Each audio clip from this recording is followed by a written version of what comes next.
जय माता दी। मैं लेकर आई हूँ आप सबके लिए एक प्यारा सा झूमर का गीत। अगर आप सबको अच्छा लगे तो प्लीज मुझे सपोर्ट करिए और लाइक करिए, सब्सक्राइब करिए, शेयर करिए, बेल आइकन को जरूर प्रेस कर दीजिएगा ताकि मेरे नए वीडियो का नोटिफिकेशन आप तक जाए। तो चलिए सुनते हैं प्यारा सा झूमर का गीत। राजा हो हरियर हरियर चूड़िया लहरदार बा, लागल दिल हमार बाना।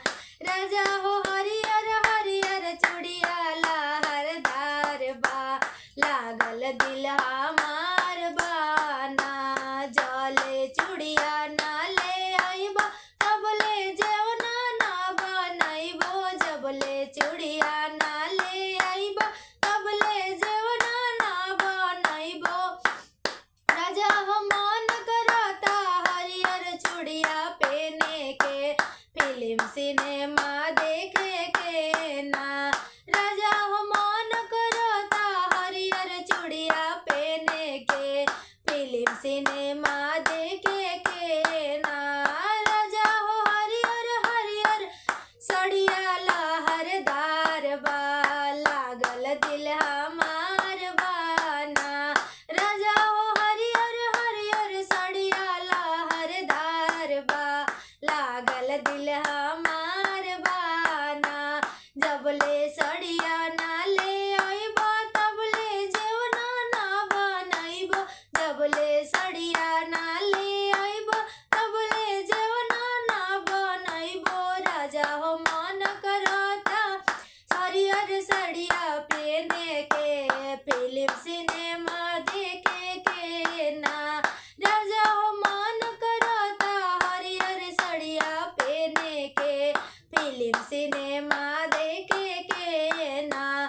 राजा हो हरियर हरियर सड़िया लहरदार बा, लागल दिल हमार बाना।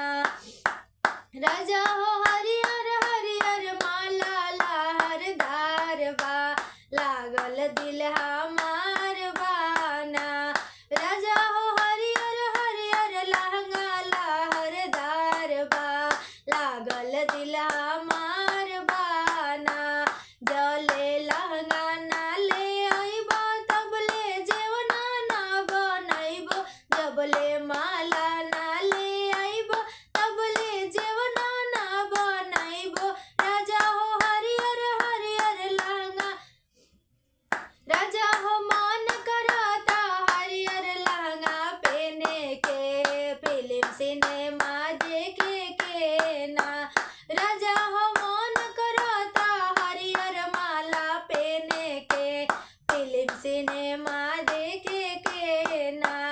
राजा हो हरियर हरियर चूड़िया लहरदार बा, लागल दिल हमार बाना।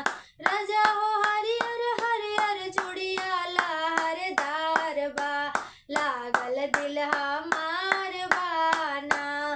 तो ये था प्यारा सा झूमर का गीत। अगर आप सबको अच्छा लगे तो प्लीज मुझे सपोर्ट करिएगा और लाइक और सब्सक्राइब जरूर करिएगा और बेल आइकन को जरूर प्रेस करिएगा ताकि मेरे नए वीडियो का नोटिफिकेशन आप तक जाए। जय माता दी।